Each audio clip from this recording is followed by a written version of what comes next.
Hello everyone, welcome to physics aspirant.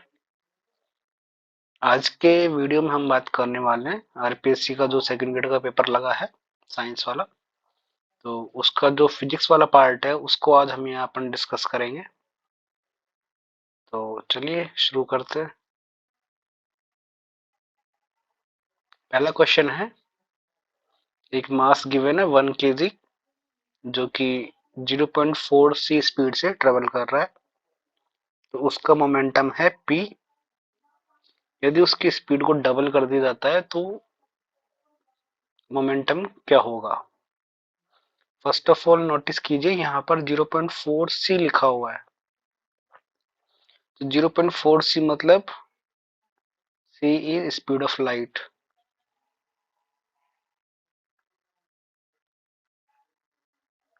ठीक है, तो ये क्या हो गया, 0.4 टाइम्स हो गया इसकी जो स्पीड है लाइट की स्पीड से।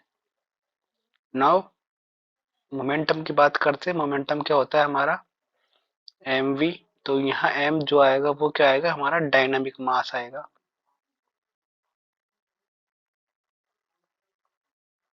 और डायनामिक मास क्या होता है, m बराबर m नॉट। m नॉट यहाँ पे रेस्ट मास हो जाएगा अपॉन 1 - v² / c²। इसको ऐसे भी लिख सकते हैं, m not c times c² - v²। ठीक है, तो यहाँ से p क्या आ गया, हमारा p आ गया m not v c upon c² - v²। ठीक है, अब दोनों केस की बात कर लेते हैं। फर्स्ट वाला p1, सेकंड वाला p2। फर्स्ट वाले में वेलोसिटी v है मान लिया,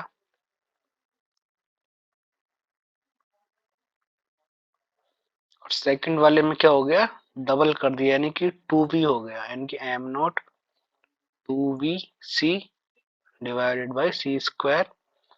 और यहाँ v की जगह कर देंगे 2v का होल स्क्वायर। ठीक है, जो कैंसिल हो रहा है उसको कैंसिल कर दीजिए, एम वी सी सब कैंसिल हो जाएगा। बचेगा क्या, P1 upon P2 equals,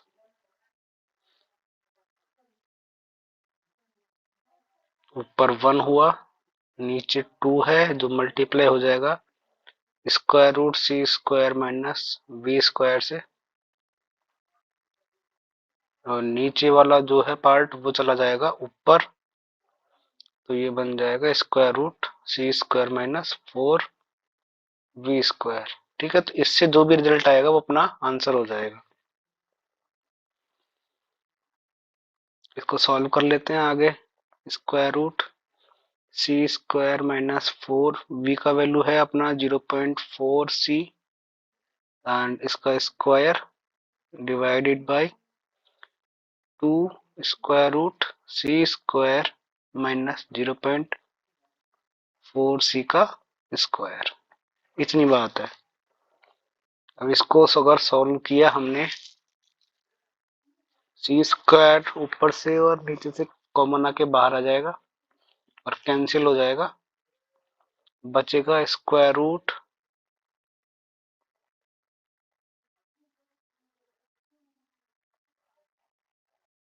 1 - 4 into 0.4 का स्क्वायर क्या होता है 0.16 एंड डिवाइडेड बाई 2 बाहर चल रहा है अपना, एंड c² कॉमन कैंसिल हो गया, 1 माइनस 0.16।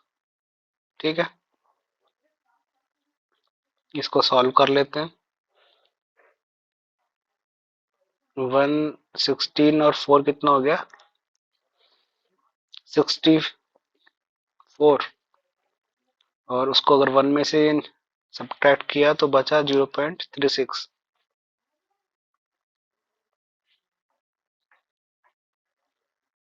Divided by 2 times. अब यहाँ क्या है 16, इसको 1 में से डिवाइड किया तो कितना मिलेगा 84, यानी कि 0.84।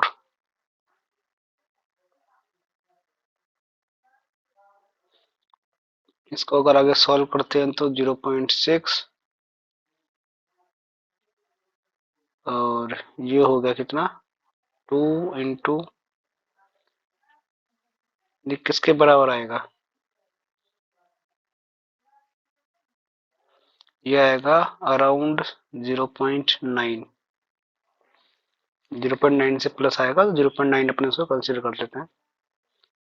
देन इसको अगर सॉल्व करते हैं 3 2 6, तो यहाँ से 3 कैंसिल, यहाँ से 2 कैंसिल, तो ये हो गया 1/3।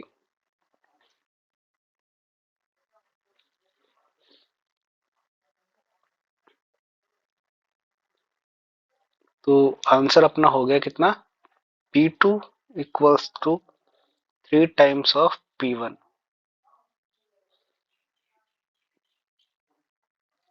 ओके,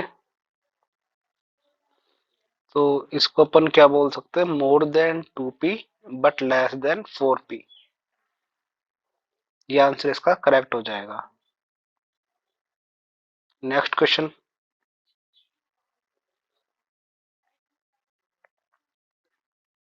ये क्वेश्चन है हमारा, the moment of inertia of a thin square plate ABCD of the uniform thickness about an axis passing through the center O perpendicular to the plate is।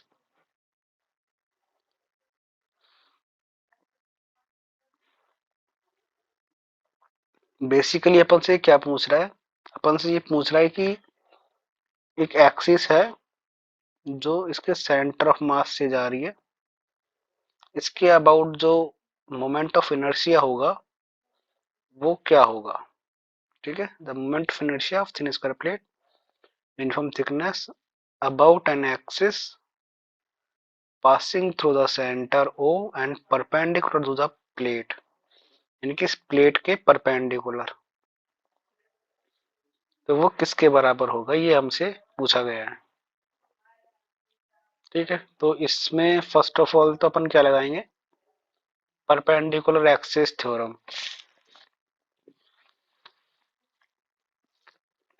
ठीक है,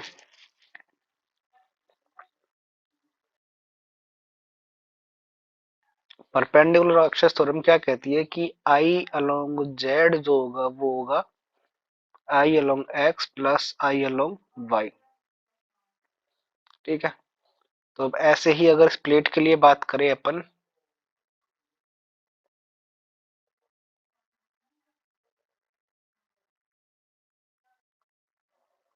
तो ये इसका सेंटर से पास होने वाला एक्सिस हो गया। Let's say this is our Z axis. ठीक है, तो अब क्या होगा, अपन को निकालना है इस रिलेशन के अकॉर्डिंग रिलेशन।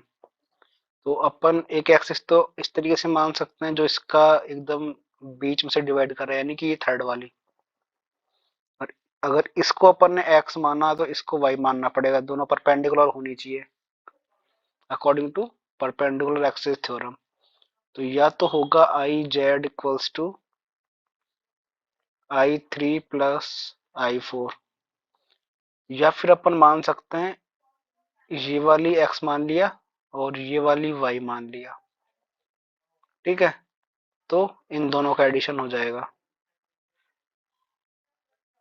ये कौन कौन सी हो गई, ये हो गई I2 और I1। तो IZ equals to I1 plus I2, ये इसके आंसर होंगे। ठीक है, कौन कौन सा सही हो गया, I1 plus I2, I3 plus I4।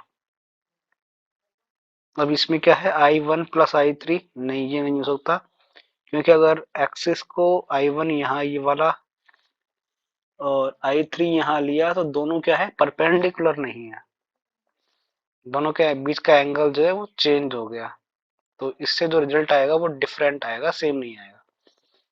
ठीक है, तो अपना हो गया कौन सा ऑप्शन करेक्ट हो गया, only A and B. Next question हमारा है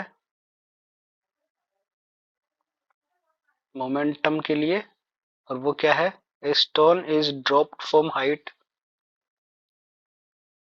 small h. It hits the ground with certain momentum p. If the same stone is dropped from height 2s, the momentum will be what? ठीक है, तो इसमें क्या है कि प्रॉब्लम गिवन है, जस्ट ग्रेविटी का इफेक्ट दिखाना है अपन को।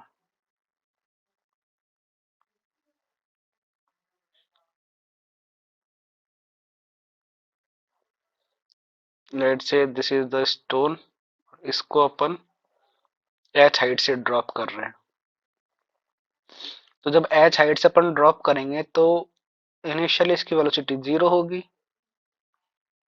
लेट्स से u इज 0, लेकिन फाइनली जब यहाँ पे पहुंच जाएगा तो इसकी वेलोसिटी कितनी हो जाएगी, स्क्वायर रूट 2gh। ठीक है, तो यहाँ से मोमेंटम क्या हो जाएगा, p equals to M V, और v किसके बराबर है, रूट 2gh, कितना हो जाएगा, m root 2gh। That means v, sorry, p is proportional to square root of h। ठीक है, तो यहाँ से वैल्यू मिल जाएगी हमें, अगर हाइट को 2h कर दिया, h को रिप्लेस कर दो 2h से, तो ये बन जाएगा p dash proportional to square root 2h। यहाँ से अपन स्क्वायर रूट 2 को अलग कर सकते हैं और स्क्वायर रूट h को अलग कर देंगे, तो यहाँ से ये मिल जाएगा p के बराबर, और ये हो गया p डैश। ठीक है, तो रूट 2 क्या होता है अपना, 1.414, और that is third option.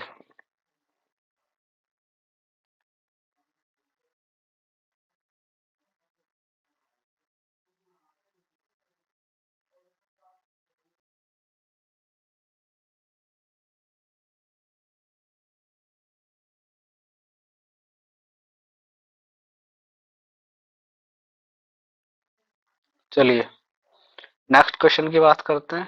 Next question में क्या पूछ रहा है, पावर पूछा गया है।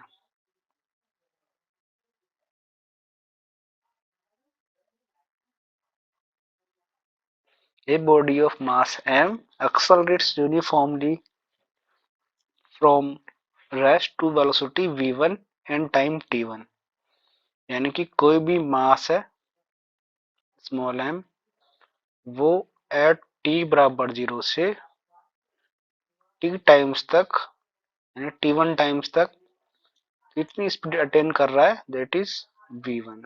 Okay, the instantaneous power delivered to the body as a function of time t। Instantaneous power का मतलब क्या हो गया कि अपन को इसकी मोशन के ड्यूरिंग किसी भी पॉइंट पर जो पावर डिलीवर हो रही है वो कितनी है, वो अपन को फाइंड आउट करनी है।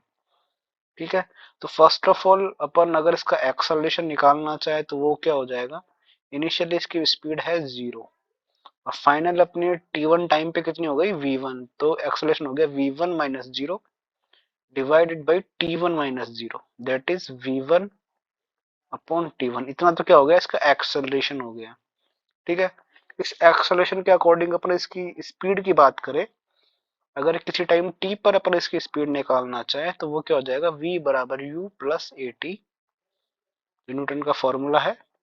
इनिशियल स्पीड अपनी 0 है तो v बराबर ए टी हो जाएगा, तो a की वैल्यू कितनी है, v1 upon t1 into T, ये अपनी इंस्टेंस जो क्या है वेलोसिटी हो जाएगी। नाउ अपनी वो निकालनी है पावर, तो पावर का फॉर्मूला क्या होता है, वैसे तो होता है वर्क पर यूनिट टाइम, इसको अपन लिख सकते हैं एफ, और डिस्प्लेसमेंट को अगर मैं एक्स लिख रहा हूँ और टाइम टी हो गया, तो इसको अपन लिख सकते हैं एफ डॉट वी, यानी कि एफ फोर्स और वी वेलोसिटी। ठीक है, तो यहाँ से पावर कितना हो जाएगा हमारा, एफ कितना हो जाएगा, मास इंटू एक्सलरेशन, एक्सलरेशन कितना है v1 बाई t1। ठीक है, ये फोर्स हो गया। अब वेलोसिटी की बात करें, वेलोसिटी कितनी है, v1 upon t1 into T, तो पावर कितनी हो गई हमारी, m v1 square upon T1 square times T। तो किसी भी इंस्टेंट पे अगर पावर निकालनी है अपन को तो वो इतनी पावर आएगी। तो ये कौन सा ऑप्शन में आ रहा है? That is first option.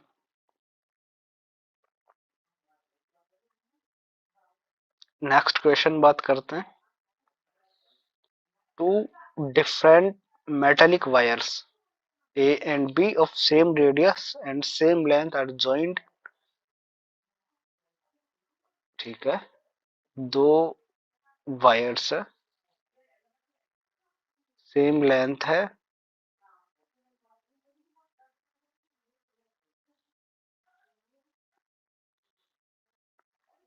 और रेडियस भी सेम है। ठीक है, सेम रेडियस और same length are joined to have a long wire if its one end is fixed and on applying force on another end।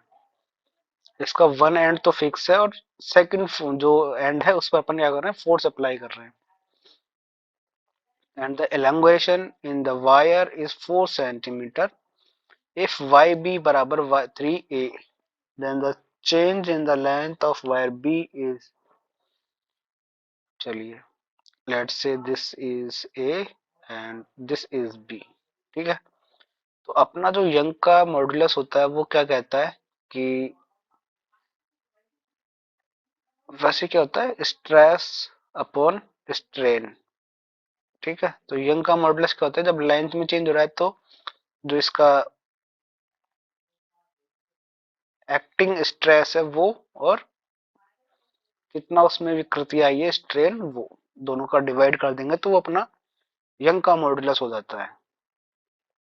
ठीक है, अभी इसने बात की है कि टोटल जो डिफॉर्मेशन आया है वायर के अंदर वो है 4 सेंटीमीटर्स।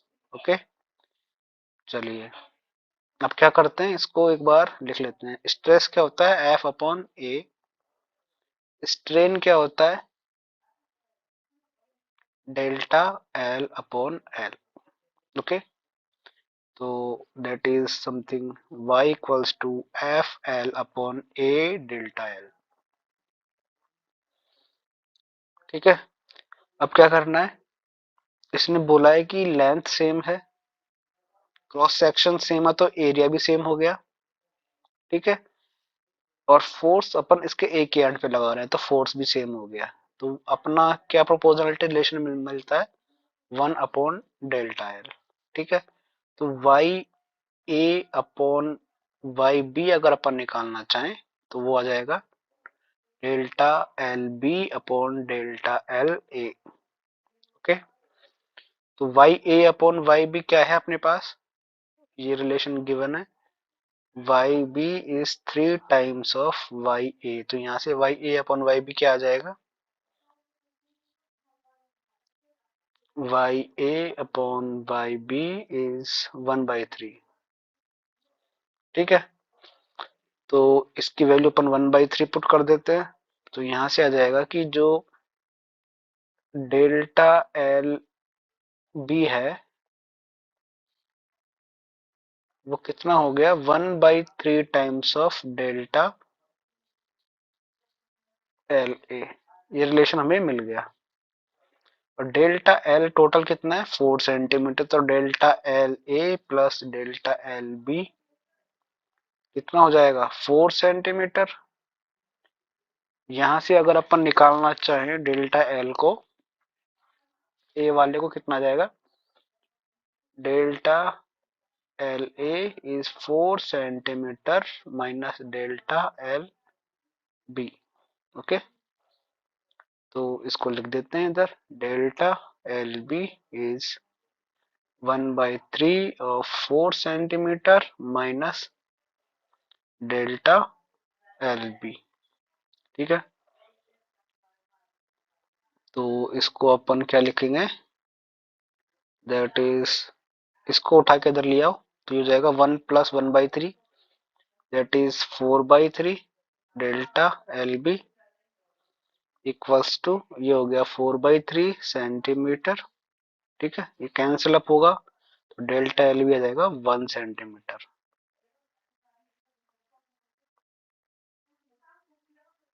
ओके, तो 1 सेंटीमीटर आंसर कौन सा है अपना, ये वाला फर्स्ट ऑप्शन।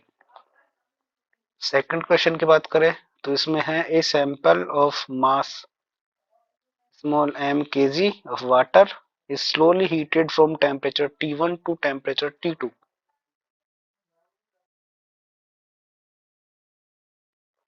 तो इस क्वेश्चन में क्या कर रहा है कि m kg वाटर को T1 टेम्परेचर से T2 टेम्परेचर तक हीट किया जा रहा है। तो अपने को चेंज इन एंट्रोपी पूछा है, तो अपने पास एंट्रोपी का फॉर्मूला होता है that is D S equals to, या फिर अपन को उसको डेल्टा एस भी लिख सकते हैं, delta Q over delta sorry T, ये हो जाएगा इसका फॉर्मूला। ठीक है, अगर डिफरेंशियल फॉर्म में लिखने हैं तो इसको D S over equal to D Q over T लिखते हैं, total heat transferred divided by the temperature. ठीक है, अब अपने पास डी क्यू अगर स्पेसिफिक हीट की फॉर्म में अगर बात करें तो वो होती है M C D T.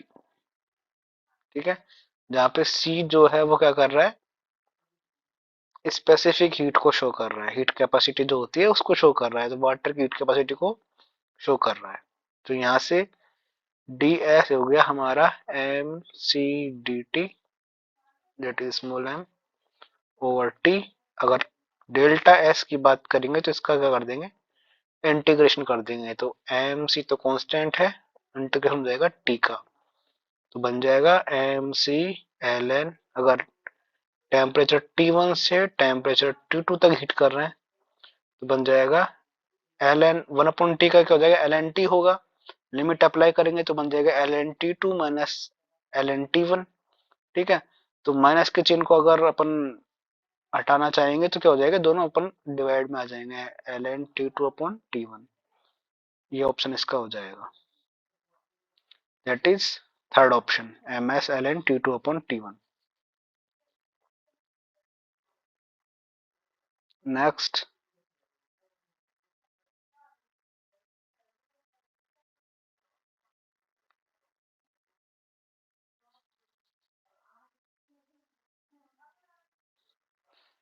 the density of quantum state of E in three-dimension system in the energy range E plus dE is proportional to ma EB here value A and B are। तो यहाँ पे पूछा है कि जो अपना statistical physics के अंदर होता है जीई डीई, उनका जो प्रोपोर्शनलिटी रिलेशन है वो पूछा है।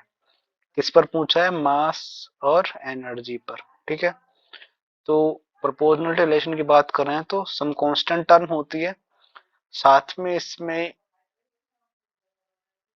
2m पाई ऐसा कुछ रिलेशन होता है, और इधर होता है 2me। ठीक है, तो इसमें जो प्रोपोर्शनलिटी रिलेशन आता है वो आएगा अपना m की पावर 3/2 और e की पावर 1/2 थ्री डायमेंशंस के अंदर। और अगर जैसे जैसे डायमेंशन घटती जाएगी वैसे वैसे ये पावर घटती जाती है, तो 2 डायमेंशन में ये 0 होती है और 1 डायमेंशन में ये हाफ होती है। ठीक है, तो इसमें कौन सा हो जाएगा, ए का वैल्यू 3/2, बी का वैल्यू 1/2, तो 3/2 एंड 1/2 फर्स्ट ऑप्शन हो जाएगा। नेक्स्ट क्वेश्चन है,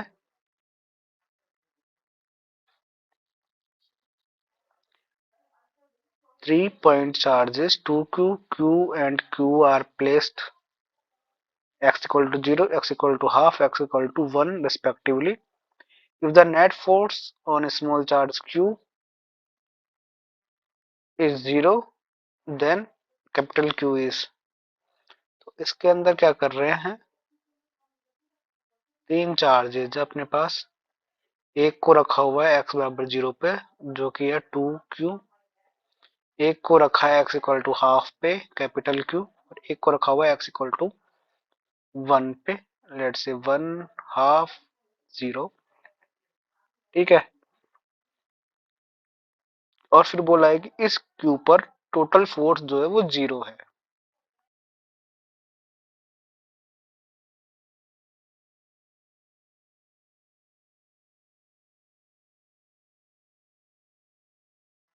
ठीक है, तो क्या करना है, इस पर जो फोर्सेस लग रहे हैं उनको अपन क्या करेंगे, 0 कर देंगे। तो पहला लगेगा इसके कारण फोर्स, दूसरा लगेगा इसके कारण फोर्स। ठीक है, तो क्या होंगे फोर्स। फर्स्ट अगर कैपिटल क्यू की बात करें तो के capital Q small Q divided by distance, distance कितनी है 1/2 होल स्क्वायर, प्लस दूसरा फोर्स कितना है स्मॉल टू क्यू के कारण, वो कितना है K two Q small Q, distance कितनी है 1 होल स्क्वायर, दैट इज 0। तो नेट फोर्स क्या है, 0 है, इसने ये बोला है।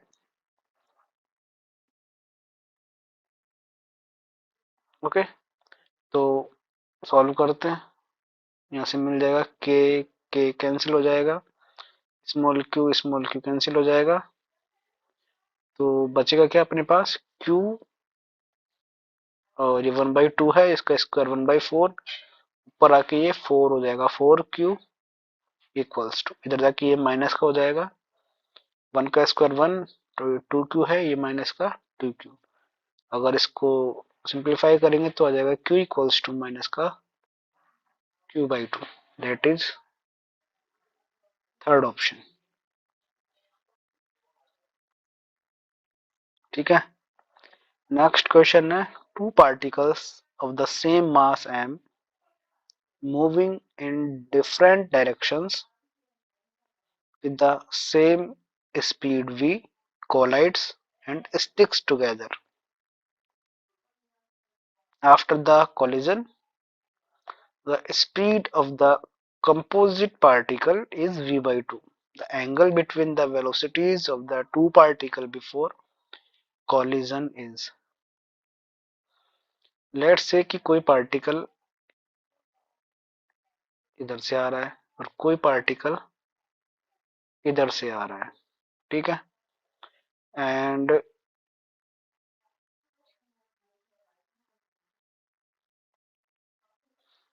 तो अपन क्या देख सकते हैं, इनके अंदर जो एंगल बनेगा वो एंगल बन रहा है थीटा।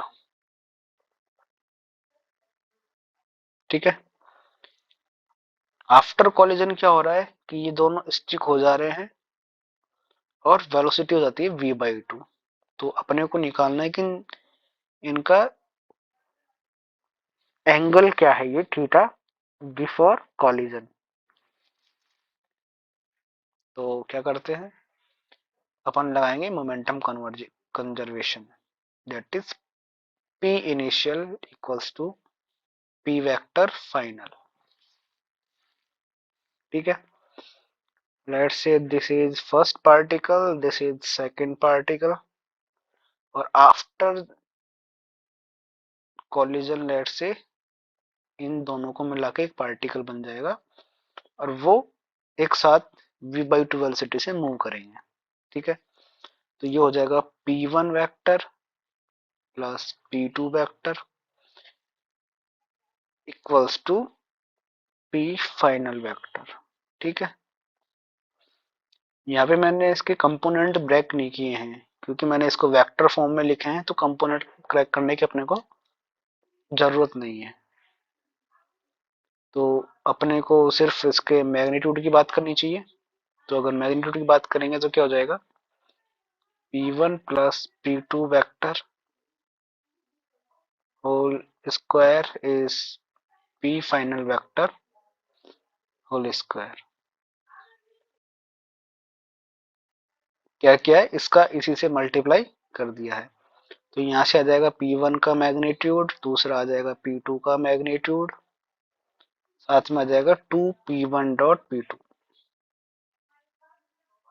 बराबर p फाइनल का स्क्वायर यानी कि pf स्क्वायर। ठीक है, तो अगर p1 डॉट p2 को खोलेंगे तो क्या हो जाएगा, p1 p2 cos थीटा। तो मैं इसको यहीं पे लिख देता हूँ, ये मैग्नीट्यूड हो गया इसका, एंड साथ में कॉस थीटा बराबर पी फाइनल स्क्वायर, इसका भी मैग्नीट्यूड। ठीक है, तो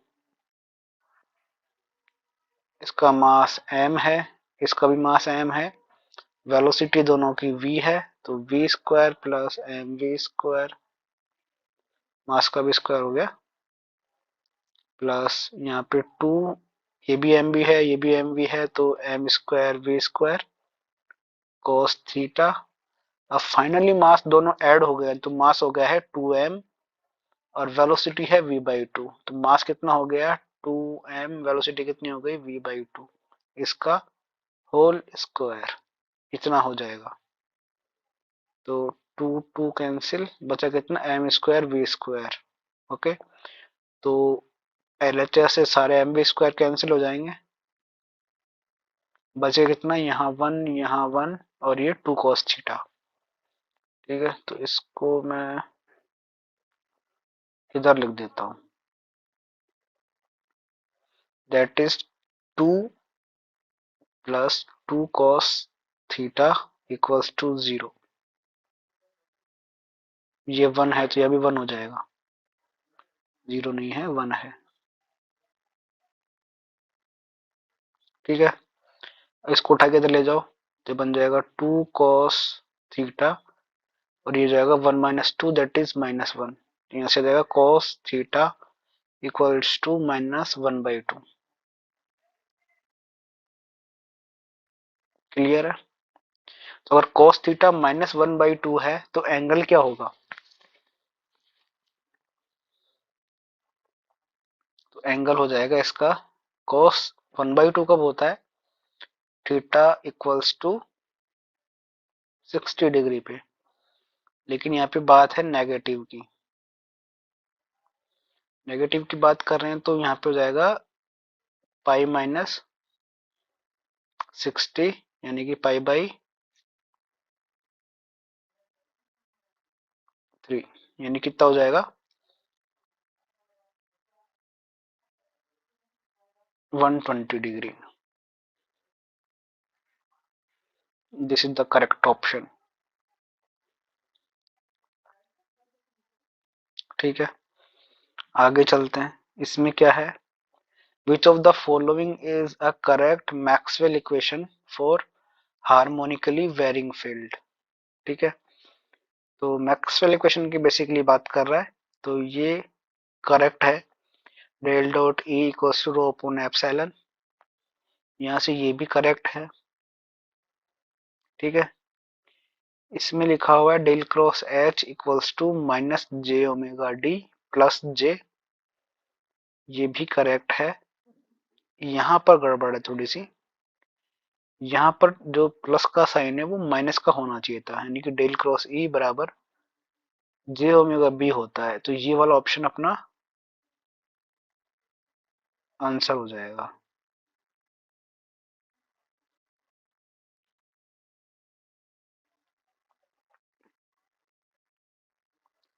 अगला क्वेश्चन है, a conducting circular loop is placed in a uniform magnetic field B with its plane normal to the field, यानी कि लेट्स से हमने इस तरीके का मैग्नेटिक फील्ड लगाया, अगर क्रॉस का साइन लगाया that means field inside the page है, एंड इसने बोला है कि जो सर्कुलर लूप है उसका प्लेन और मैग्नेटिक फील्ड दोनों क्या है, परपेंडिकुलर हैं, दैट मीन्स इस तरीके से, तो ये इसका नॉर्मल वेक्टर हो गया, इन दोनों आपस में क्या है, परपेंडिकुलर है। Okay, if the radius of the loop starts shrinking at rate dr/dt, then the magnitude of induced EMF at the instant when the radius is r is। ठीक है, क्या करते हैं, फ्लक्स की बात करते हैं पहले, flux.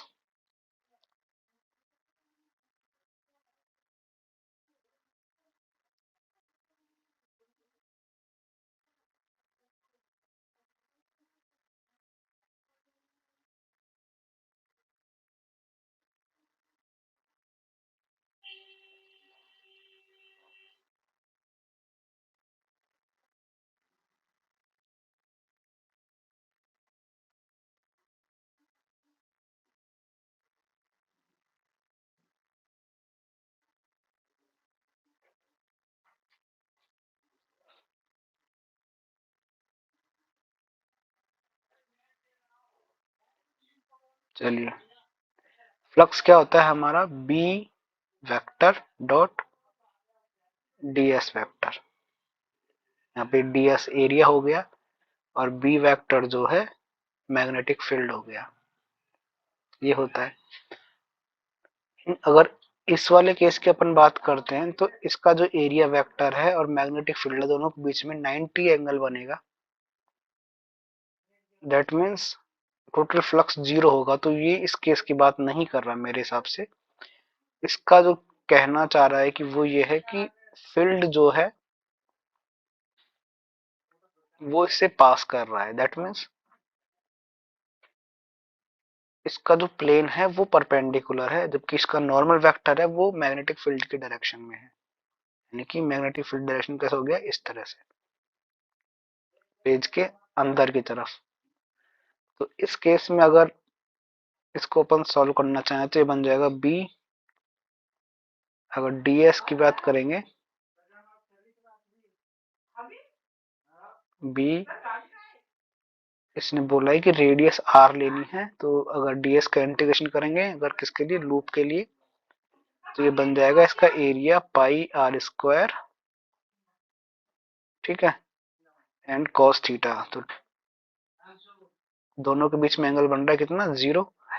That means cos theta की वैल्यू 1 हो जाएगी, तो B pi R square total flux हो जाएगा। अब बात करते हैं इंड्यूस फ्लक्स की।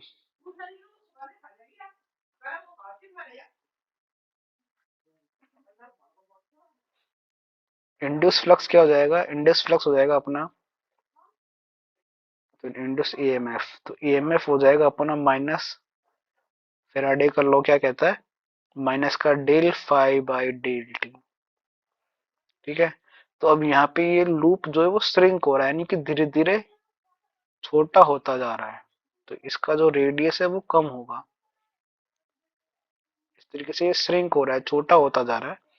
दैट मीन्स इसका एरिया जो है वो डिक्रीज हो रहा है, डिक्रीज हो रहा है तो क्या हो जाएगा, minus D by D T और बी पाई आर स्क्वायर, ये कर देंगे अपन। तो ये हो जाएगा इसका induce EMF. That means B बाहर, पाई बाहर, आर स्क्वायर का डेरिवेटिव निकालेंगे तो बन जाएगा 2r, और r का दोबारा derivative that is D R by D T, इतना। तो इतना जो है ईएमएफ, इलेक्ट्रोमोटिव फोर्स इंड्यूस हो जाएगा minus 2b pi R D R by D T. अगर मैग्नीट्यूड की बात करेंगे तो ये माइनस हट जाएगा, तो ये आंसर हो जाएगा। कौन सा option, 2 pi r b D R by D T, that is third option. Next में डायमेंशन की बात कर रहा है, kinetic energy of the body at any displacement x is denoted by k बराबर B X upon X square plus A square. if the dimension of b is given by m a l b t c then a plus B plus C बराबर क्या होगा, ठीक है। तो note कीजिए, k बराबर given है kinetic energy,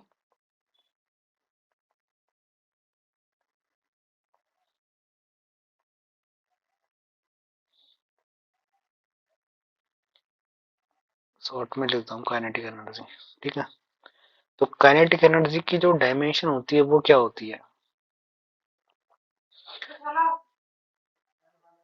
energy क्या होती है, फोर्स इनटू डिस्प्लेसमेंट।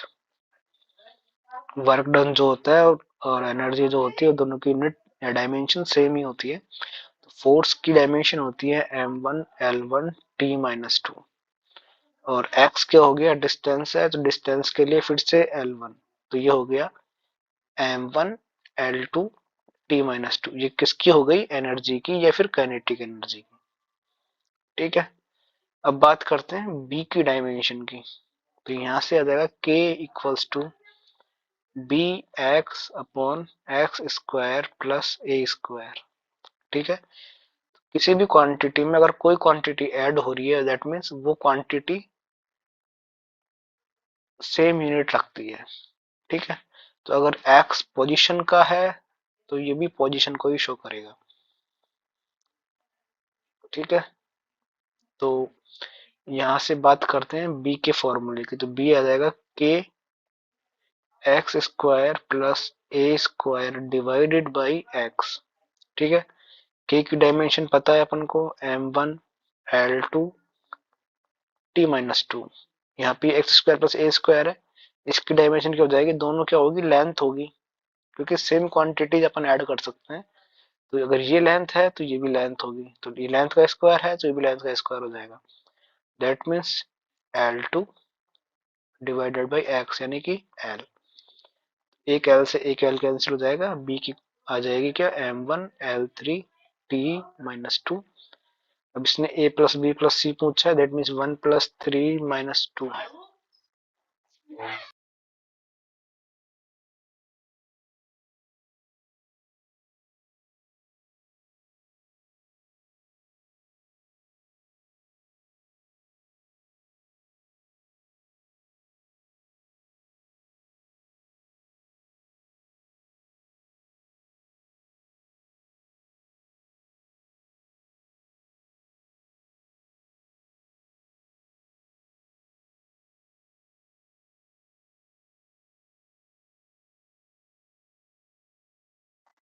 तो कौन सा ऑप्शन करेक्ट हो जाएगा, that is second option, two हो जाएगा। तो सेकंड ऑप्शन जो है वो करेक्ट हो जाएगा। नेक्स्ट क्वेश्चन देखिए।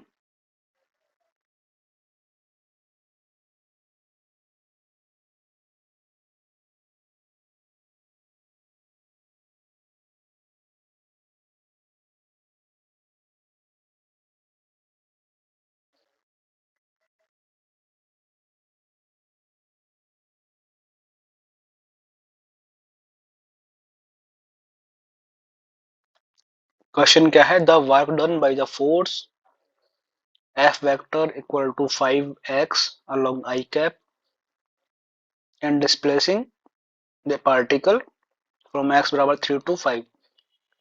वर्क का फॉर्मूला F बराबर,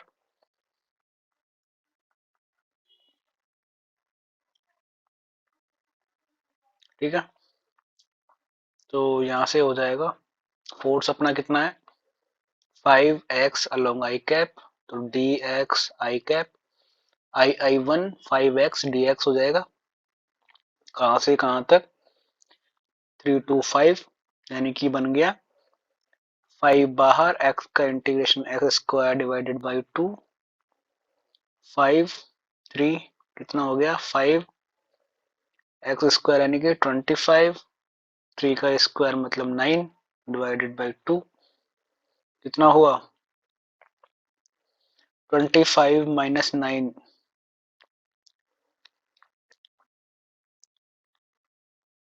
ये हो गया अपना 5 और 16 डिवाइडेड बाई 2 यानी कि 8, दैट इज 40 जूल।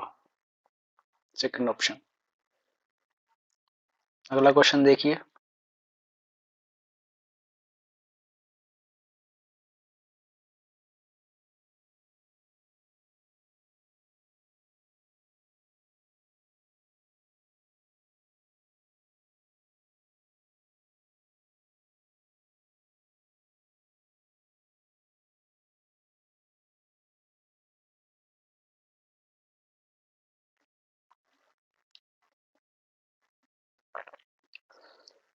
अगला क्वेश्चन अपना, the orbital speed of the electron in ground state of hydrogen atom is v।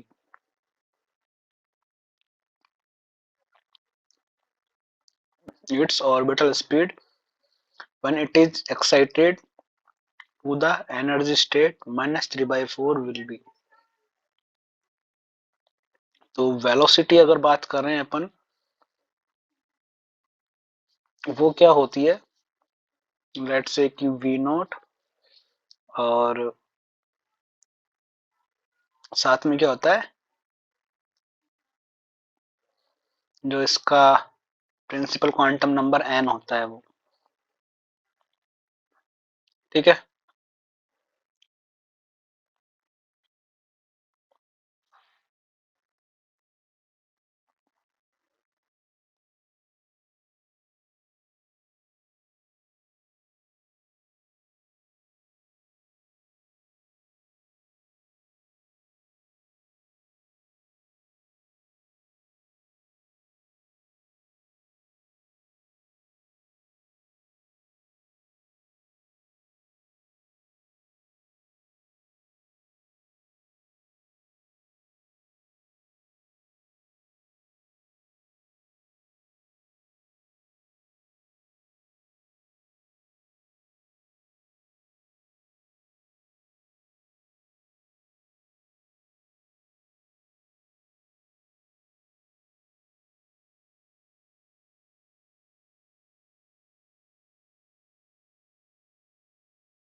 चलिए अगला क्वेश्चन देखते हैं। The orbital speed of the electron in the ground state of hydrogen atom is v. Its orbital speed when it is excited to the energy state minus 3.4 electron volt. तो पहले तो energy की बात करें। Hydrogen का जो nth level है उसकी एनर्जी कितनी होती है, -13.6 electron volt upon N square. ठीक है। तो अगर n इक्वल्स टू 1 है तो इसका एनर्जी कितना होगा, -13.6 इलेक्ट्रॉन वोल्ट, यानी कि ये ग्राउंड स्टेट हो गई। n बराबर 2 की अगर बात करते हैं तो यहाँ पे 4 हो जाएगा, 4 को डिवाइड करेंगे 13.6 से कितना आएगा, 3.4 इलेक्ट्रॉन वोल्ट। ठीक है। ऐसे अपन n का वैल्यू पुट करते जाएंगे तो इसके जो कोरस्पॉन्डिंग एक्साइड स्टेट है उसकी एनर्जी अपन को मिल जाएगी। तो अपने को ये पता चल गया कि जो एनर्जी गिवन है -3.4 वो किसके कोरस्पॉन्डिंग है, n बराबर 2 के कोरस्पॉन्डिंग है। ठीक है। अब बात करते हैं जो स्पीड का रिलेशन होता है v, वो क्या होता है, वो होता है 2.1 into 10⁶ divided by n metre पर सेकेंड। ठीक है। तो इसके अंदर जो अपना रिलेशन आ रहा है v का और n का, वो आ रहा है इनवर्सली। तो इसने बोला है कि फर्स्ट अगर ग्राउंड स्टेट में जो एनर्जी सॉरी वेलोसिटी है वो अगर v है तो n बराबर 2 में जो सॉरी स्पीड है वो क्या होगी, तो वो कितनी हो जाएगी, v डैश इक्वल्स टू, अगर इसको अपन इस क्वांटिटी को v बोल दिया तो n इक्वल्स टू 2 पुट कर दीजिए तो ये बन जाएगा v बाई, ये आंसर हो जाएगा।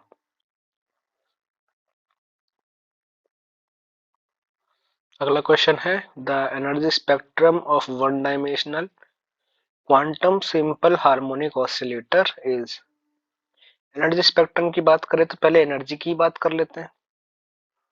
एनर्जी क्या होती है, E N equals to N plus half H cross omega. किस केस में?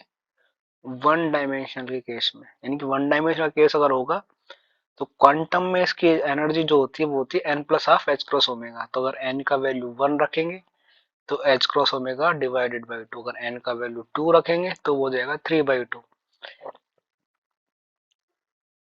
तो ये ऐसे टर्म्स इसकी आती जाएंगे। ठीक है,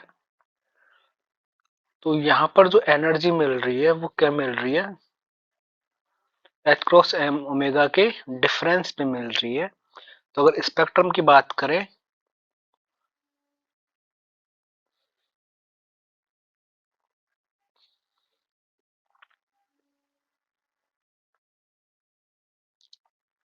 ठीक है, इस तरीके का इसका स्पेक्ट्रम मिलेगा जो कि n बराबर वन, n बराबर टू, n बराबर थ्री, n बराबर फोर, n बराबर फाइव। और जो इनके बीच की डिस्टेंस है, एनर्जी के बीच में जो एनर्जी गैप यहाँ पे दिखा रखा है वो सारा एकदम सेम होगा। कितना? एच क्रॉस ओमेगा का। तो हम यह क्या कह सकते हैं? पहला पूछ रहा है डिस्क्रीट, नॉन डिजनरेट, कंटिन्यूअस और डिजनरेट, मतलब इसकी डिजनरेसी पूछ रहा है। तो ये सारे के सारे केस जो है वो नॉन डिजनरेट होंगे। और सेकंड है डिस्क्रीट की और कंटिन्यूअस की। तो अपन देख सकते हैं कि सारे जो लेवल है वो अपनी एक पर्टिकुलर एनर्जी की वैल्यू रखते हैं। That means they are discrete, ना कि कॉन्टिन्यूअस। तो ये हो जाएगा first option, discrete plus non degenerate. अगला केस है a box of 10 kg is placed on a rough surface if the coefficient of static friction is mu s, then the force of static friction when applied force is 30 Newton. ठीक है, diagram इसने पहले से दिया हुआ है तो अपन दूसरा नहीं करेंगे ड्रॉ, इसी में देखते हैं क्या बोल रहा है, क्या पूछना चाह रहा है। ये अपने को फ्रिक्शन का कोफिशिएंट दिया हुआ है।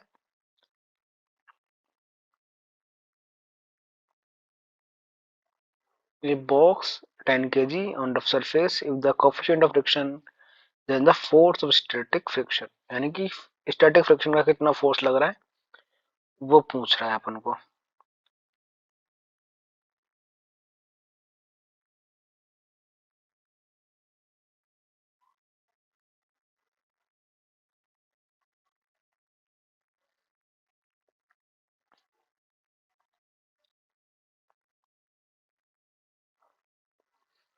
देखिए, फ्रिक्शन क्या होता है? फ्रिक्शन डिपेंड करता है अपने नॉर्मल पे। नॉर्मल वेक्टर जो होता है, फिर एक्शन रिएक्शन फोर्स से जो नॉर्मल वेक्टर आता है उस पर डिपेंड करता है अपना फ्रिक्शन फोर्स। तो फ्रिक्शन फोर्स होता है mu S times of normal force जो होता है, यानी कि that is normal force. And इस नॉर्मल फोर्स को बैलेंस कौन करता है? अपना मास या फिर वेट। वेट कितना हो जाएगा 10 केजी का? अगर 10 केजी को मैं एम मान लूं तो ये हो जाएगा एम जी। ठीक है, तो इतना फ्रिक्शन फोर्स इस पर लगेगा। तो F S equals to 0.4, N कितना है अपना? एम जी है।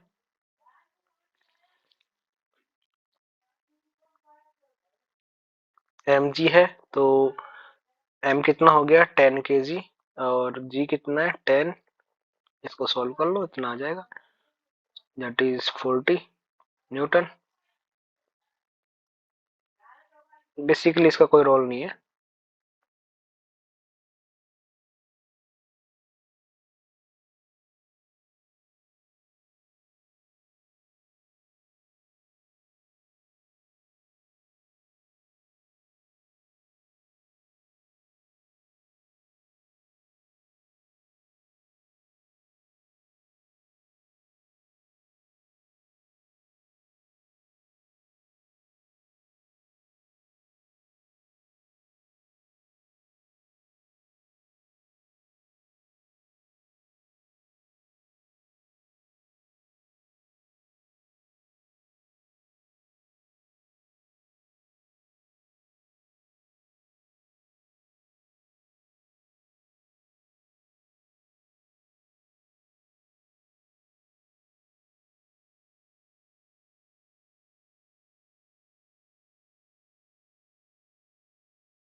चलिए नेक्स्ट क्वेश्चन देखते हैं।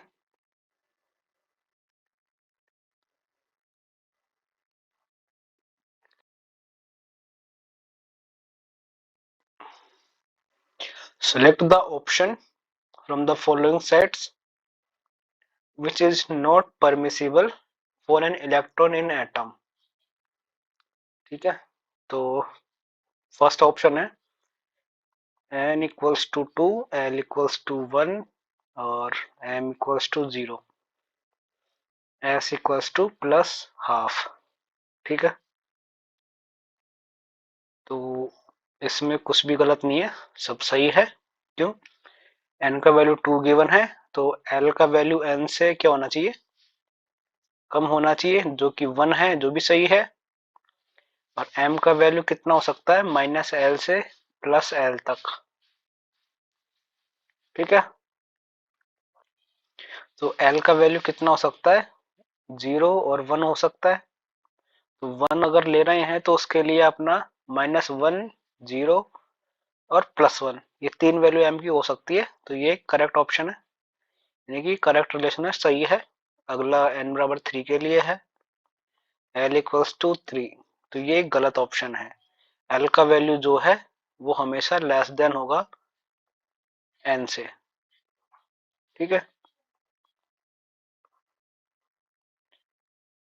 नेक्स्ट की बात करें, n equals to 3, l equals to 2, यहाँ तक तो सही है। m इक्वल्स टू -2, ये भी सही है। फिर गिवन है s इक्वल टू 1, ये गलत है। अगर इलेक्ट्रॉन की बात अपन कर रहे हैं तो इलेक्ट्रॉन का स्पिन हमेशा हाफ रहेगा, तो ये गलत ऑप्शन हो गया, ये नहीं हो सकता।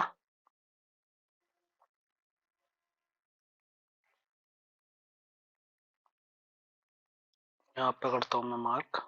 फिर है n equals to 4, l equals to 3, m equals to -2, s equals to plus half, ये भी सही है। ओके, तो ये दो ऑप्शन जो है वो गलत हैं इसके अंदर। तो क्या पूछा है, the select option which is not permissible for an electron in atom. तो अपना कौन सा हो गया, सेकंड हो गया, थर्ड हो गया, दोनों परमिसिबल नहीं है। फोर्थ ऑप्शन इसका करेक्ट है। फिर है no two electrons in an atom can have the same set of 4 quantum numbers. Okay, actually ये दोनों क्वेश्चन रिलेटेबल है। No two electrons in an atom can have the same set of quantum numbers. इसको अपन क्या बोलते हैं, Pauli exclusion principle. ये सिद्धांत पाउली ने दिया था। Okay,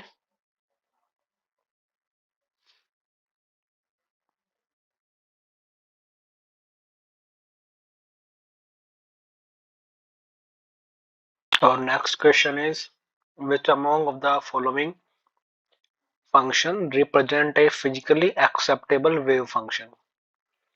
physically acceptable wave function के लिए कंडीशंस क्या है कि फंक्शन जो है वो कंटिन्यूस होना चाहिए, उसका जो फर्स्ट डेरिवेटिव है वो भी कंटिन्यूस होना चाहिए। ठीक है, उसके अलावा स्क्वायर इंटीग्रेबल भी होना चाहिए। ठीक है, और अगर इनफाइनाइट पे बात करें तो इनफाइनाइट पे फंक्शन क्या होना चाहिए, जीरो होना चाहिए या फाइनाइट होना चाहिए। ठीक है, ये कंडीशन है। तो अगर इन कंडीशंस को देखते हैं तो ये डिसकंटिन्यूअस फंक्शन हो गया। उसके अलावा ये जो फंक्शन है वो इनफाइनाइट पर इनफाइनाइट जा रहे हैं, तो ये दोनों भी एक्सेप्टेबल नहीं है। तो बचता है अपने पास केवल साइन फंक्शन, स्क्वायर इंटीग्रेबल है, कंटिन्यूअस भी है, फर्स्ट डेरिवेटिव भी कंटिन्यूअस है, और फाइनाइट वैल्यू मिलती है अगर इनफाइनाइट पर ये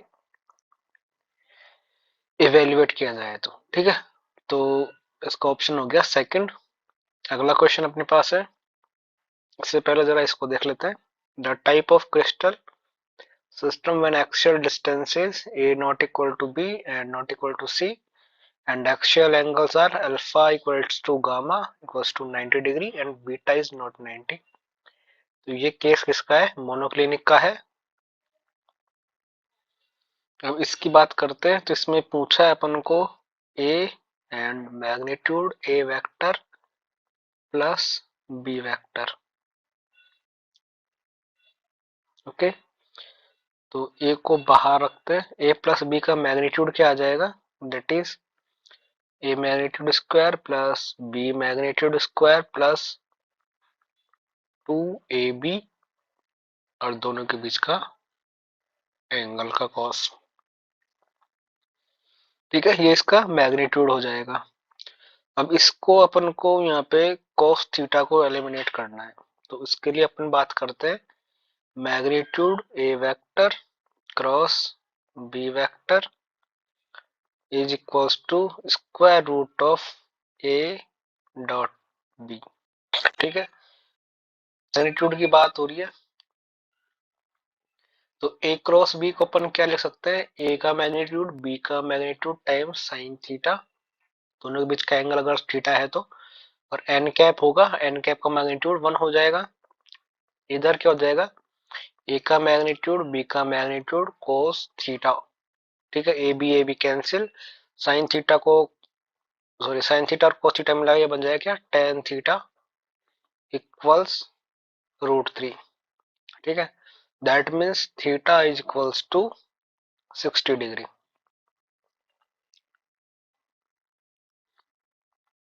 ओके, यहाँ से वैल्यूज उठा के उसके अंदर पुट कर दीजिए, तो इसमें वैल्यू क्या मिलेगी अपने पास, square root A square plus B square plus 2ab और cos 60, cos 60 कितना होता है,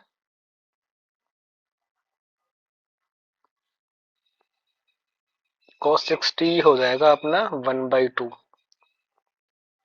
तो cos 60 1/2 से ये कैंसिल हो जाएगा, ये बच जाएगा A square plus B square plus A B, इसका कंप्लीट स्क्वायर रूट, ऐसा कुछ है। लेकिन साथ में अपना ये ए बी है, तो वो ए बाहर आना चाहिए, इसमें ऐसा कोई है नहीं जिसमें बाहर ए हो। तो अगर अपन को अप्रोप्रिएट ऑप्शन सिलेक्ट करना हो तो थर्ड ऑप्शन अपन सिलेक्ट करेंगे। ठीक है, तो नेक्स्ट क्वेश्चन की बात करते हैं।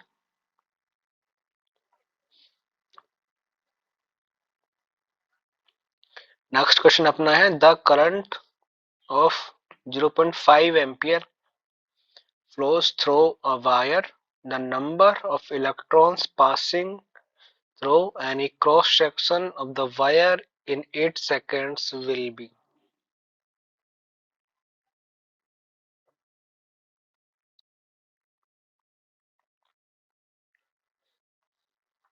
देखिए, करंट गिवन अपन को I बराबर 0.5 एम्पियर। अपना करंट बेसिकली क्या होता है, flow of charge per unit time, that is Q/T। इसको बराबर कर देंगे 0.5 एम्पियर के, यहाँ से अपना टोटल चार्ज आ जाएगा कितना, 0.5 multiply by T, that is in coulomb. ठीक है, अपने को क्या पूछा, नंबर ऑफ इलेक्ट्रॉन्स पूछे हैं ना कि चार्ज। तो नंबर ऑफ इलेक्ट्रॉन्स निकालने के लिए अपन को क्या करना पड़ेगा, एक कूलम चार्ज के अंदर एक इलेक्ट्रॉन के अंदर 1.6 10⁻⁻19 कूलम चार्ज होता है। तो एक कूलम चार्ज के अंदर कितने इलेक्ट्रॉन हो जाएंगे, दैट विल बी 1.6 10⁻⁻19, ये हो जाएंगे इलेक्ट्रॉन।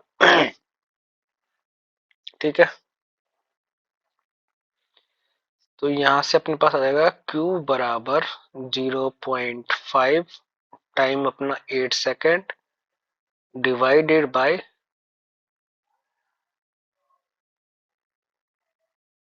कितना, 1.6 10⁻⁻19,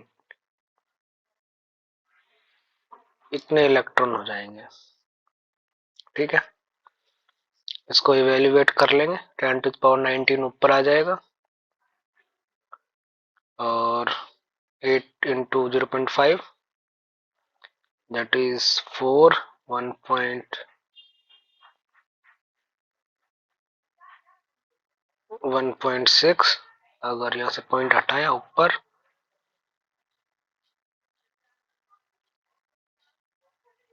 दैट इज 5/2, 2.5 10⁻19 इलेक्ट्रॉन्स, यानी कि फर्स्ट ऑप्शन।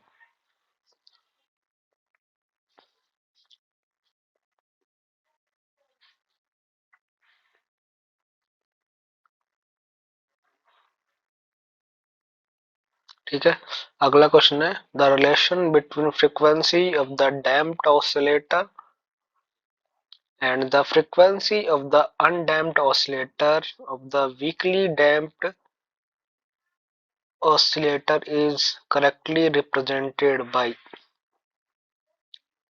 कौन सा ऑप्शन करेक्ट है भाई इसके अंदर, बताओ जरा चेक करके।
अगला क्वेश्चन है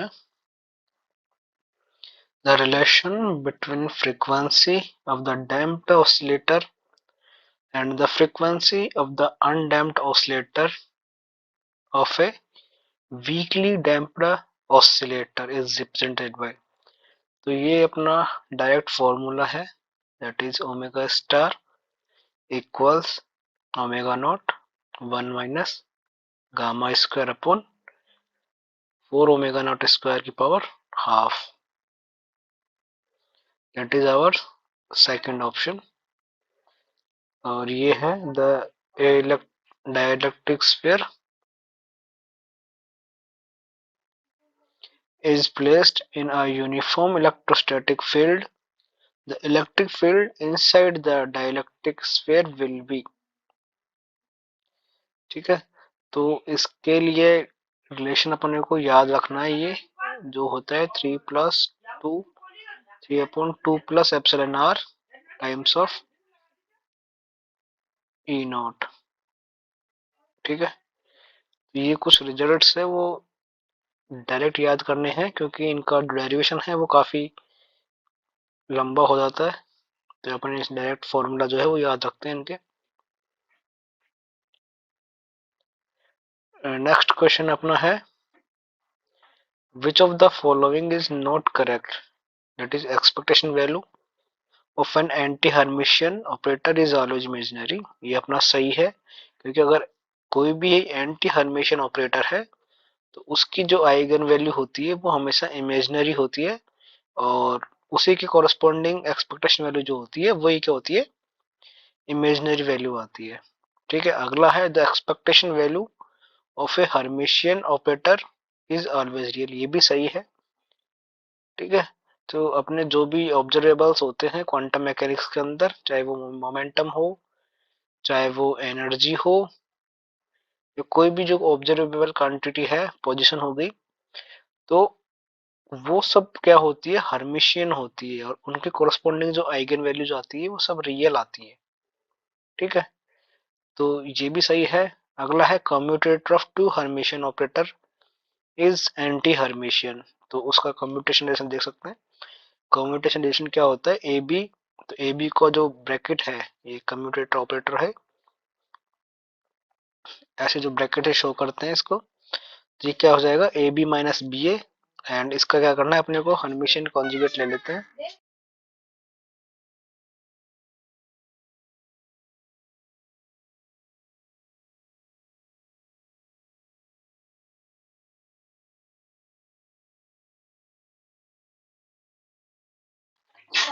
ठीक है, तो इसका अपन क्या लेते हैं, डेगर ले लेंगे, तो उससे क्या पता लग जाएगा, जब डेगर लेंगे तो दोनों पे सेपरेटली ऑपरेट हो जाएगा।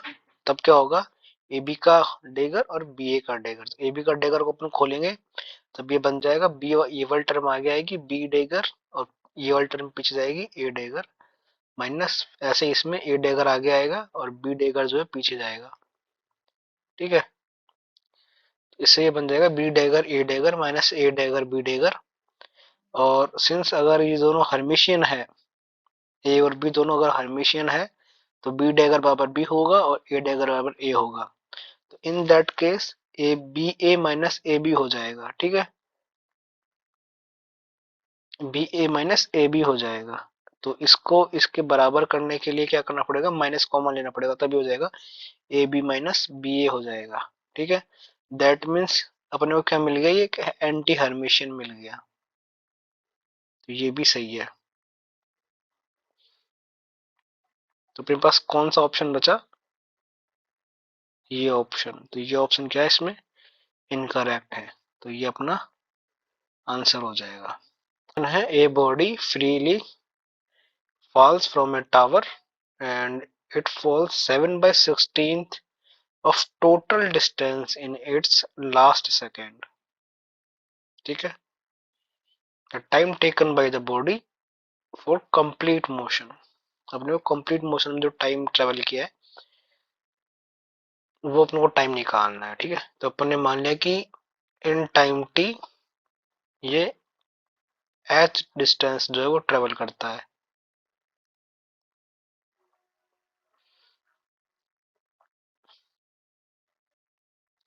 Let's say this is the tower H, यहाँ से पार्टिकल जो है नीचे गिर रहा है।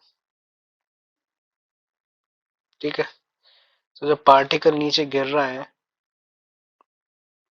तो इसने बोला है कि जो t-1 टाइम से t सेकेंड टाइम के बीच में डिस्टेंस ट्रेवल की है वो कितने, 7/16 ऑफ एच। तो अपन क्या क्या करते हैं, पहले टोटल टाइम t में ट्रेवल की गई डिस्टेंस के लिए रिलेशन लिखते हैं। अपने पास फॉर्मूला होता है s बराबर u t plus half A T square. ठीक है, s कितना हो गया अपने पास h, u इनिशियल 0 है और एक्सलेशन ग्रेविटी के कारण है तो जी हो जाएगा, एंड टाइम कितना है, टी है। तो ये अपने पास एक रिलेशन हो गया। दूसरा है कि अपन t-1 टाइम के लिए निकाल ले। तो t-1 टाइम में ये इसने बोला है कि कितना डिस्टेंस ट्रेवल करेगा, क्योंकि लास्ट सेकंड में कर रहा है ये 7/16। तो इससे पहले ये कितना ट्रेवल कर चुका होगा, तो 1 में से माइनस कर दीजिए इसको, तो ये कितना बच जाएगा, 16 - 7। 16 - 7 करेंगे तो कितना, 9/16 ऑफ एच इज इक्वल्स कितने टाइम में, हाफ जी, और टाइम हो गया t-1 होल स्क्वायर। ओके, ये अपना दो इक्वेशन आ गए। अपने को टाइम फाइंड आउट करना है, तो टाइम फाइंड आउट करने के लिए क्या करेंगे, इस इक्वेशन में से एच को इधर पुट कर देते हैं। तो ये बन जाएगा 9/16। एच कितना है, half G T square equals to 1/2 G t-1 whole square. ठीक है, हाफ जी कैंसिल, बचा क्या, 9/16 of T square is T square minus 2t plus 1। Okay, तो अगर यहां से टी स्क्वायर वाली टर्म को इधर ले आओ, तो ये बन जाएगा 1 - 9/16, that is 7/16 of t square minus 2t plus 1 equals to 0। तो यहां से t का वैल्यू अपन निकाल सकते हैं। ठीक है, तो क्या आंसर होना चाहिए इसका,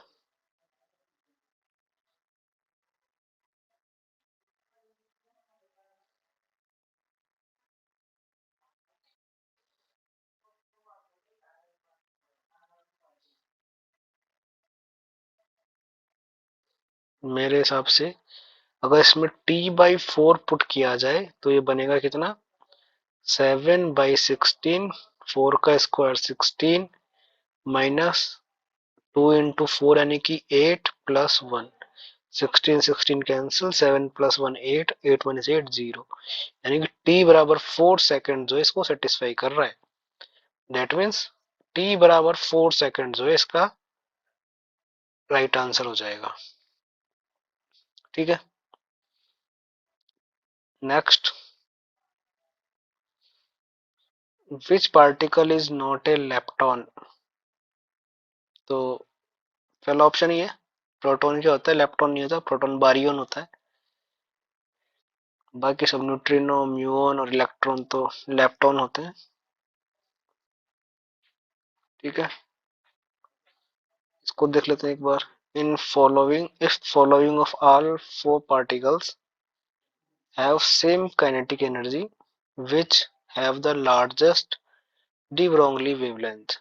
तो डी ब्रोगली वेवलेंथ के लिए फॉर्मूला होता है क्या, लैम्डा बराबर h/p, या फिर h/√2m/ke। ठीक है, यहाँ पे के क्या है, काइनेटिक एनर्जी है। ठीक है,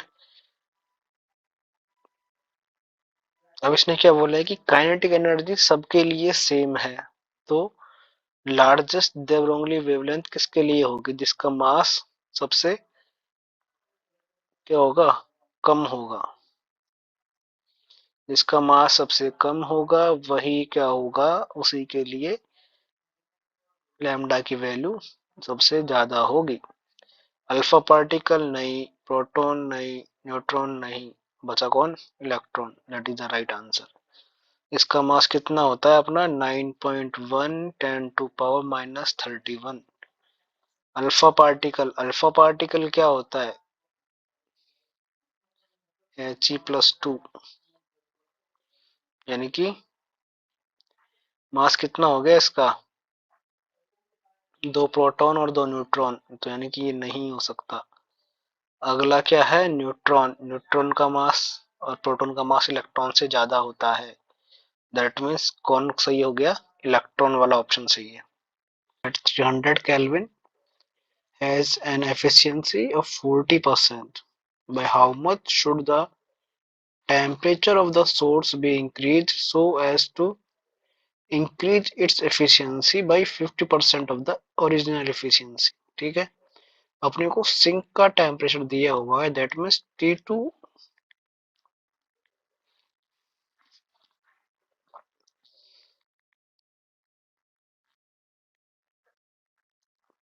इक्वल्स टू 300 केल्विन्स और एफिशिएंसी दी हुई है नीटा इक्वल्स टू 40%।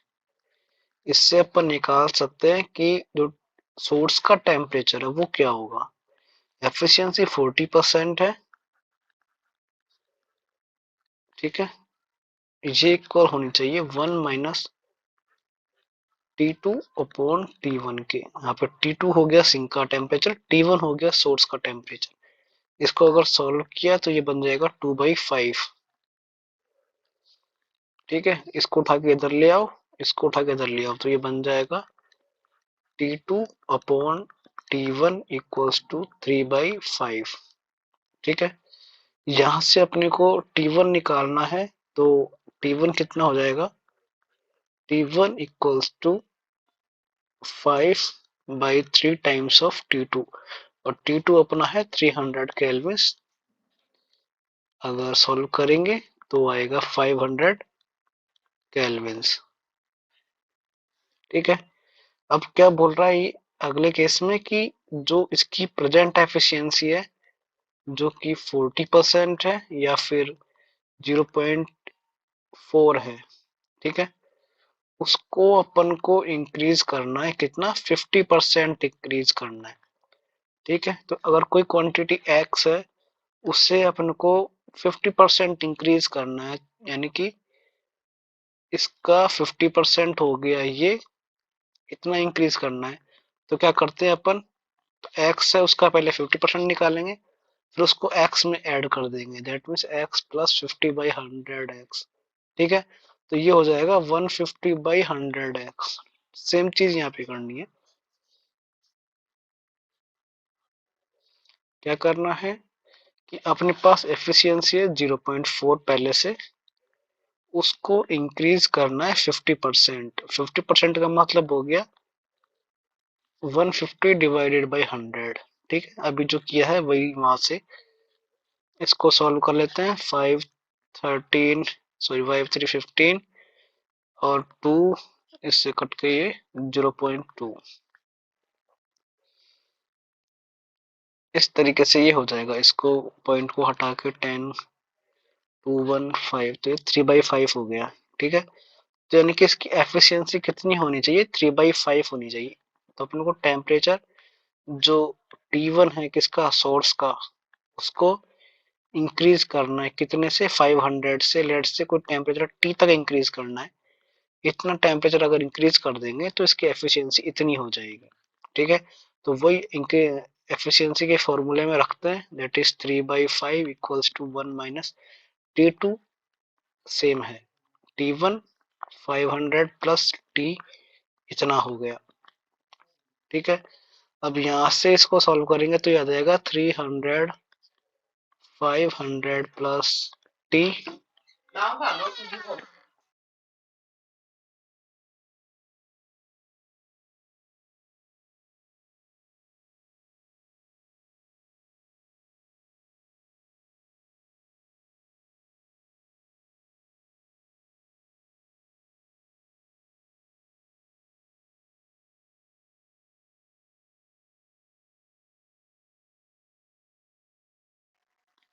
ठीक है।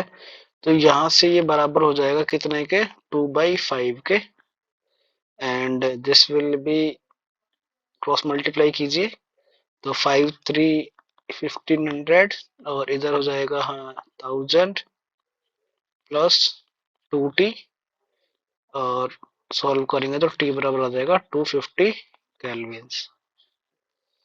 तो ऑप्शन कौन सा है? सी ऑप्शन हो जाएगा, ठीक है। अब नेक्स्ट क्वेश्चन है, देखिए जरा इसको एक बार, क्या कह रहा है?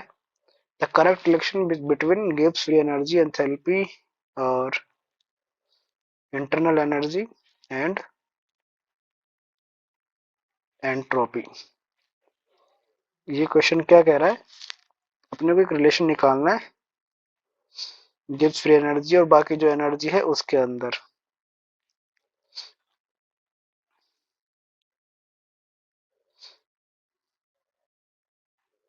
चलिए, अपने पास होता है क्या?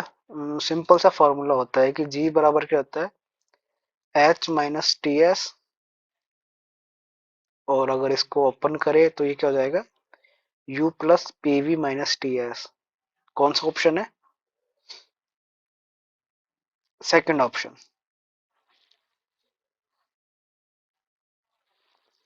सही ऑप्शन है इसका, H माइनस टी एस यानी कि U minus T S plus PV. ठीक है, नेक्स्ट क्वेश्चन की बात करते हैं। The density of a linear road of length L varies as rho बराबर 3x, x is distance from left end, the distance of center of mass from the left end is। चलिए इसको भी देखते हैं क्या क्वेश्चन है कि एक रॉड है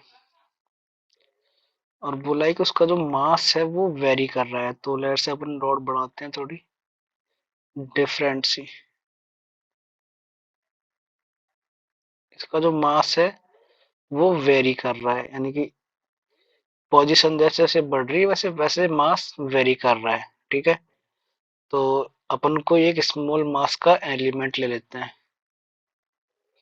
ये स्मॉल एलिमेंट ले लिया, लेट से डीएम है, तो इसका वैल्यू है, और ये इस पोजीशन से कितने डिस्टेंस पर ले लिया, एक्स डिस्टेंस पे डी एक्स लेंथ का एलिमेंट ले लिया। तो इसका जो स्मॉल मास है वो क्या हो जाएगा, रो टाइम्स डी एक्स। ठीक है, अब सेंटर ऑफ मास का जो फॉर्मूला है कंटिन्यूस डिस्ट्रीब्यूशन के लिए वो होता है summation x DM upon summation DM. ठीक है, तो एक्स अपने पास है और एक्स क्या है, डिफाइन है अपना लेफ्ट हैंड से जो पोजीशन है स्मॉल एलिमेंट की वो। ठीक है, एंड साथ में है डीएम, डीएम का वैल्यू हो गया रो डी एक्स अपॉन में डीएम। ठीक है, अब बात करते हैं रोड की। यहाँ पर जीरो है और यहाँ पर इसकी टोटल लेंथ एल है, तो जीरो से लेके एल तक क्या हो जाएगी, इसकी इंटीग्रेशन लिमिट हो जाएगी।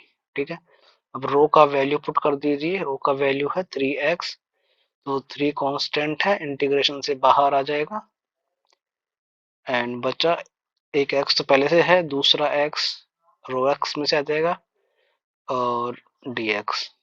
इंटीग्रेशन लिमिट हो जाएगी 0 से लेके l तक डिवाइडेड बाई dm का वैल्यू है 3x और साथ में dx, तो 3 को मैं इंटीग्रेशन से बाहर ले रहा हूँ और ये ऊपर नीचे से कैंसिल अप हो जाएगा। ठीक है, अब इसका इंटीग्रेशन कर देते हैं। ऊपर एक्स स्क्वायर है, एक्स स्क्वायर का कितना हो जाएगा, x cube divided by 3, integration limit 0 to l, और नीचे जो है वो x है तो x का हो जाएगा x square integration limit divided by 2 और सेम लिमिट के अंदर। दैट मीन्स ऊपर हो गया एल क्यूब डिवाइडेड बाई 3, नीचे हो गया एल स्क्वायर डिवाइडेड बाई 2, तो ये फाइनल आ जाएगा अपने पास 2/3l। ये इसका एक्स पोजीशन कोऑर्डिनेट हो गया सेंटर ऑफ मास का। ठीक है, अगला क्वेश्चन है, तो ये ऑप्शन है क्या अपने पास, हाँ सेम है 2/3l। अपना है next question, to observe Fraunhofer diffraction from a single slit, light wave front incident on the slit should be, तो that should be a plane. जो भी अपना सिंगल स्लिट एक्सपेरिमेंट होता है उसमें जो लाइट अपन लेते हैं वो लेते हैं कि इनफाइनाइट से आ रही होती है। इनफाइनाइट से लाइन आने का मतलब है कि हम उसका जो वेव फ्रंट है उसे हम क्या कंसिडर करते हैं, एक प्लेन वेव फ्रंट से कंसिडर करते हैं। लेकिन जब ड्यूअल स्लिट की बात करते हैं तब अपन इसका वेव फ्रंट जो है स्फेरिकल वेव फ्रंट लेके चलते हैं। ठीक है, लेकिन करंट केस में अपन इसका जो वेव फ्रंट है वो एकदम प्लेन में लेकर चलते हैं। अगला question, in science topic like pressure temperature humidity can be related, इनकी ज्योग्राफी में भी सेम कॉन्सेप्ट्स अपन को मिलते हैं। अगला क्वेश्चन है, consider one dimensional particle which is confined within a region 0 x a whose wave function is this। और ये वेव फंक्शन क्या है? अगर टाइम पार्ट को हटा दे तो ये बन जाएगा sin pi x by two, और sin pi x by two किसका वेव फंक्शन होता है? 1D बॉक्स का। 1D बॉक्स में पोटेंशियल क्या होता है? 0। ठीक है, तो वो वही सेम आंसर आ जाएगा 1D बॉक्स का। ठीक है, तो ये हो गए आज के क्वेश्चन। कुछ क्वेश्चन शायद बच गए होंगे, उनको हम बाद में डिस्कस करेंगे, अगले किसी चैप्टर के अंदर उनको अपन डिस्कस करेंगे। Okay, thank you.